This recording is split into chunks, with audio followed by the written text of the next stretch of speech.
The call came just minutes before dawn, the kind of hour when silence feels heavier than noise. Adrian Cole never ignored calls at that time, not anymore. As one of Canada's youngest self-made billionaires, he had learned that bad news rarely waited for business hours. But nothing could have prepared him for what he would witness when he arrived home earlier than expected that morning. His driver hadn't even turned off the engine when Adrian stepped out. The mansion stood quiet under a pale Toronto sky, its tall glass windows reflecting a life that looked perfect from the outside. Inside, though, something felt wrong. A strange stillness hung in the air as he walked in without announcing himself. And then he heard it. A splash, followed by a sharp, mocking voice. Adrian froze. He moved quietly toward the back garden, his heart beginning to pound in a way that had nothing to do with business or money. As he reached the corner, he saw them, his mother, standing soaked, her frail shoulders trembling, and his 6-year-old daughter, Lily, clinging to her, crying softly. And standing in front of them was Vanessa, his fiancée. In her hand was a bucket, empty now, but the dirty water she had just thrown still dripped from his mother's clothes, pooling at her feet. For a second, Adrian couldn't breathe. Vanessa laughed, a cold, unfamiliar sound. "Maybe now you'll understand your place," she said, her tone sharp and cruel.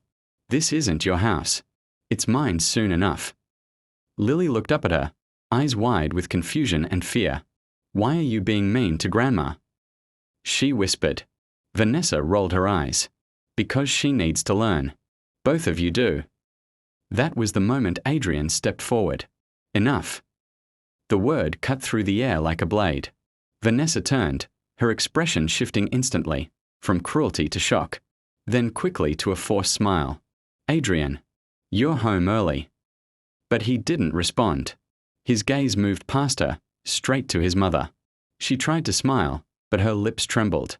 "It's nothing, Beta. Just an accident." Adrian walked to her slowly, taking off his coat and gently wrapping it around her shoulders. Then he crouched down in front of Lily, wiping the tears from her cheeks. "I'm here now," he said softly. When he stood again, the warmth in his eyes was gone. "Explain," he said, turning to Vanessa. She laughed nervously. "It's not what it looks like. I was just teaching them a lesson. Your mother keeps interfering, and your daughter, well, she needs discipline."